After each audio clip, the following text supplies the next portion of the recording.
Why? Why? What for? Why did they die? Were they responsible for something bad or the cause of it? Have they found the solution to the problem?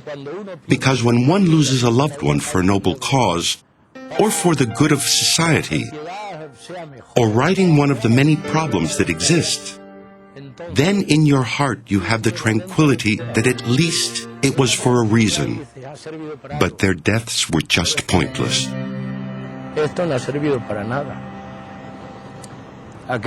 That day, like I say, I was going to take them shopping at the big hypercore. But by chance, on my way to pick them up, I came across a person who had had a motorbike accident. Out of humanity, I stopped, picked him up, and took him to the nearest hospital. While I was waiting, a doctor came up to me and asked, "Are you a member of the family?" "No, not me. I just picked him up." After that, I went to the shop where my wife and daughters should have been, because it was time to open up. I was greatly surprised to find nobody there. Neither my wife nor my daughters were there. I asked the shop assistant if my wife had come to open up, but the assistant replied, "No, she has the keys." At that time, I thought their absence was due to the enormous traffic jam caused by the terrorist attack. To begin with, I did not know where the explosion had taken place.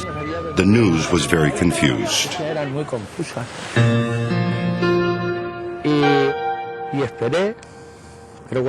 I waited, but after about an hour, I got in my car and went to the area surrounding the hypercore.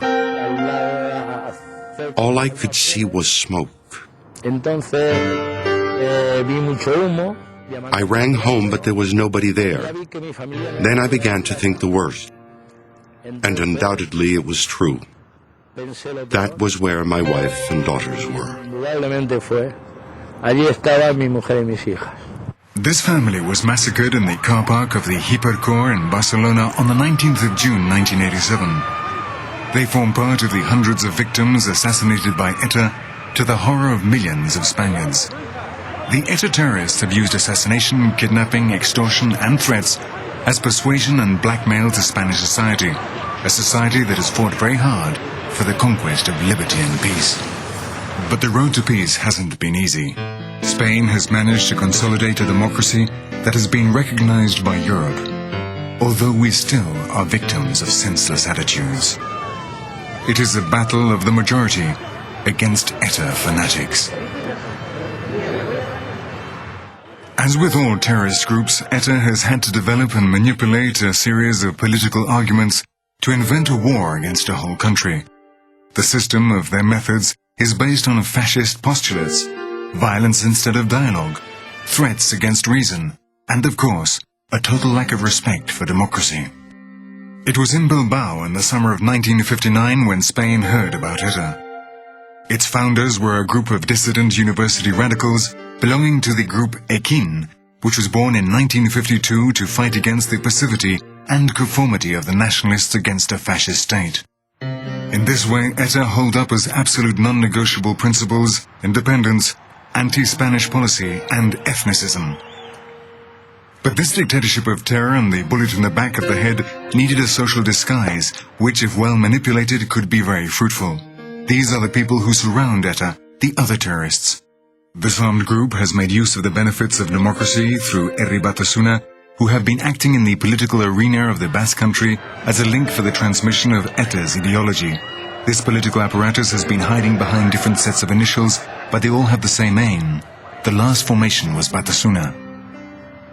One of the greatest insults we victims of terrorism have to suffer day after day is having to see Josu Ternera, one of the most important terrorists, one of the terrorists who took part in the horrible bombing of Hypercore in Barcelona, as a member of the Commission for Human Rights. I insist that for the victims, one of the greatest insults is to see a man, a terrorist, in the government, defending something that he denied to our loved ones.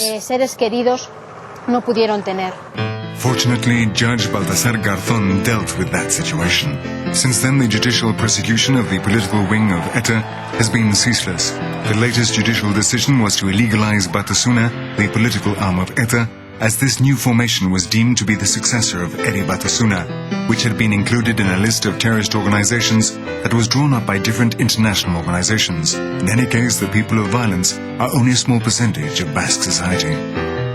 The techniques usually used by ETA to terrorize people or to stop them from talking usually range from the crosshair sites painted on the wall, which are most often used to frighten counselors, young counselors, counselors from the different villages, or the letters sent to businessmen asking them to pay the revolutionary tax, or the letters saying that they are going to get you, or your business, or your family because they haven't received their money, because you haven't paid up. Even a phone call can also be one of the methods that they use. And the truth is that it's difficult, very difficult.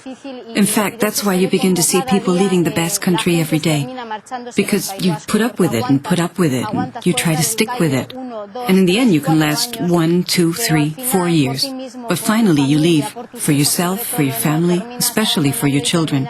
You end up leaving. Sometimes the day-to-day life in the Basque Country can be really hard. Pleno tumultuoso anoche en el ayuntamiento de Zestoa, el pueblo natal de José María Corta.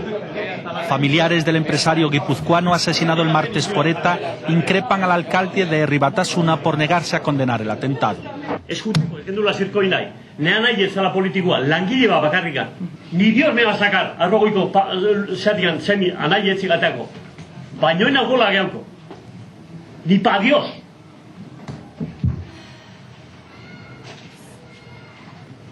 Ta gauz bat ez desioit, Sekula santan noain non situazioan eu esotia, Bestela prauko zer dan. Bestela prauko zer dan. Hilda baino kerro, Hilda baino kerro. When a person stands up against ETA or against terrorism in the Basque Country, what simply happens is that everybody who does not have nationalist feelings suddenly feels threatened. The death ritual begins with a list. Information is collected in search of easy victims. It is usually collected by information operatives or individuals within the ETA environment, such as a neighbor or a workmate. After this, the leaders decide who should die. It is as simple as that. Underline a name and pass on the decision. The cynicism of ETA is boundless. In this war, it considers its enemies to be the Guardia Civil, the police and the military, also judges politicians and journalists. But in the end, ETA kills indiscriminately, without pity. We are all in their sights.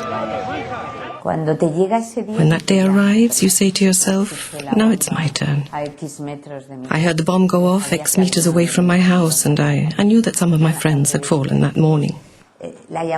When you hear a knock at the door and you open and see your husband's boss, then you realize that the explosion this morning was for you. And that's when, at that moment, that you wonder what the future's going to be. ETA has killed 25 children and left more than 60 badly injured. The child survivors of ETA's terror have had to learn an unthinkable lesson: how to reconstruct a whole life when one has only just started to live. It was hard, because I had to learn how to walk. I had to learn how to walk with an artificial limb, and to be with the physiotherapists. And I tried not to miss school. I missed as little as possible.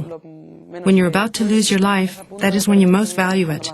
I'm grateful to my mother who came to the hospital and said to me, Irene, this is what we have and we must continue onwards. I don't think we can ever understand terrorism. In this way, over the last 40 years, ETA has used violence as an argument against peace and dialogue. Their policy and the methods they have used could not have been more violent.